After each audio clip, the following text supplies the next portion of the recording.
America के president को बात समझना चाहिए कि हमारा उनका ट्रेड जो होता है भारत का और आपके इंडिया का, वो होता है $200 बिलियन का, और पाकिस्तान का उनसे होता है $5 बिलियन का। और फिर अभी हम ट्रेड एग्रीमेंट साइन करने जा रहे हैं, उसमें यह है कि हम 500 बिलियन करेंगे। कौन होता है भाई ट्रंप हम ऑयल ना लें? क्या सैंक्शन है क्या?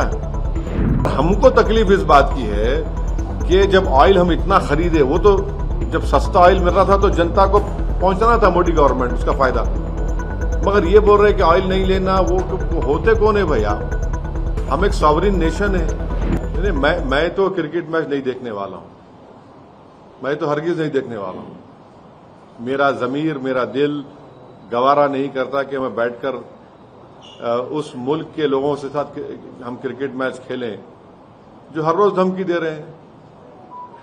उनका चीफ ऑफ आर्मी जाके वहां से बोलता है कि हम लोग डैम पे मार देंगे, वो बोलता है कि हम न्यूक्लियर थ्रेट कोई दे रहा है, कोई एक बोल रहा है कि हम वो कर देंगे।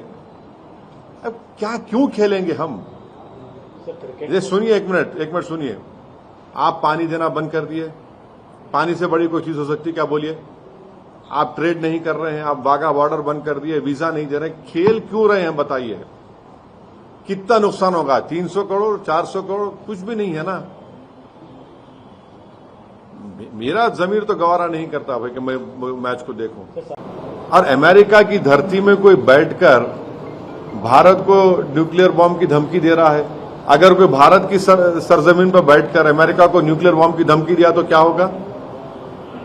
हम उम्मीद करते हैं कि नरेंद्र मोदी की सरकार यहां पर जो भी उनका डिप्लोमेट है, उनको बुलाकर हम अपना ऑब्जेक्शन जाहिर करें। ये कौन आपकी सरजमीन में बैठ के कैसा कर रहा है? वो क्या बात कर रहा है? वो बैठकर न्यूक्लियर थ्रेट दे रहा है हमको, उनका आर्मी चीफ।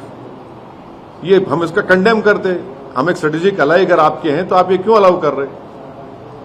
सिर्फ पॉलिटिकल स्टेटमेंट आना चाहिए नरेंद्र मोदी सरकार की तरफ, खाली एमईए से स्टेटमेंट आ गया है। ऐसे है ना, दिल जले आशिक बहुत होते हैं, दिल के अरमा आंसुओं में बह गए। तो अब कोई 4-4 मर्तबा लड़के हारता है, उसके बावजूद भी अगर एमआईएम को बोलता है तो वाकई में एमआईएम बहुत बड़ी ताकत है। इलेक्शन कमीशन बनाता है वोटर लिस्ट, हाँ, आपको ऑब्जेक्शन का टाइम है, आप ऑब्जेक्शन भी नहीं करते, नंबर 1। वोटर लिस्ट फिर आती है, आप देखते नहीं। ये अचानक ऐसा है ना कि ये इलेक्शन के कीड़े हैं जो इलेक्शन से पहले उठ जाते हैं और इलेक्शन के बाद सो जाते हैं। हाई कोर्ट से इनको रिलीफ नहीं मिलता है। हाई कोर्ट गए 2 मरतबा, शायद 3 हाई कोर्ट रिलीफ नहीं मिला। एक साहब तो इनका नाम लेना नामुनासिब है क्योंकि वो कांग्रेस में थे, बीजेपी में चले गए, वो सुप्रीम कोर्ट गए, वहां भी कुछ नहीं हुआ। ये क्या मजाक है? बल्कि इन लोगों ने कंप्लेन दी तो हैदराबाद में बाड़े होते। बाड़े मालूम आप लोगों को? बाड़ा मालूम क्या होता है हैदराबाद में? पर मालूम बाड़ा क्या होता? बाड़ा ऐसा होता है कि एक घर होता है, उसमें 4-5 कमरे होते हैं, उसमें लोग रहते हैं, एक फैमिली, 4-4 फैमिली। ये ही हमारे जितने हमारे ये तमाम ये दिल जले मजनू हैं, कंप्लेन दिए। जब इलेक्शन कमीशन की टीम गई, जाकर देखा तो वहां पूरे वोटर थे। ये हर चीज में आप इलेक्शन हार रहे, मैं जिम्मेदार। हाँ, तुम्हारी पार्टी में तुम्हारा कुछ नहीं हो रहा, मैं जिम्मेदार। हाँ, तुम्हारे घर में मुर्गी अंडा नहीं दी, मैं जिम्मेदार। तुम घर में लाके भैंस को रखे, वो दूध नहीं दे रही, मैं जिम्मेदार। तो मैं कहां तक जिम्मेदारी लूंगा? ये इस तरह के वाहियात किस्म की बातें करके आप उन वोटर्स को जो आपको वोट दिए और हमारे खिलाफ दिए, उनकी आप तौहीन कर रहे हैं। वोटर निकल के वोट डालता है, आप उनकी तौहीन कर रहे हैं। और फिर जब एसआईआर होगा तो तुम क्या करोगे बोलो? आप देखिए, ये 2 चीजें यहां पर, एक नंबर 1 एक एसआईआर और एक वोटर लिस्ट। मेरे को सबसे बड़ी फिक्र एसआईआर की हो रही है।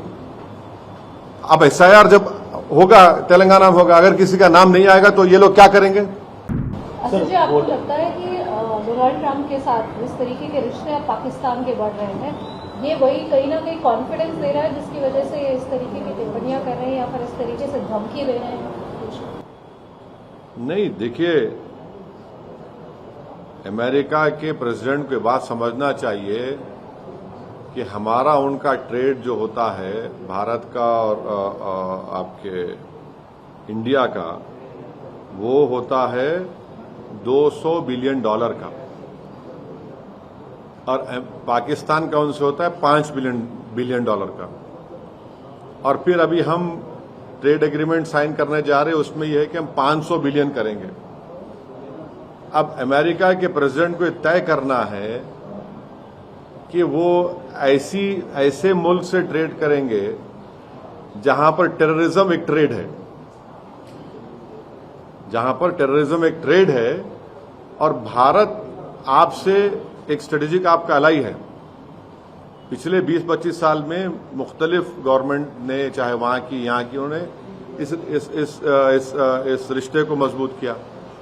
तब ये उनके ऊपर मुनस्सिर है वो क्या चाहेंगे। मगर हम आपको बता रहे हैं कि ये जो 50% का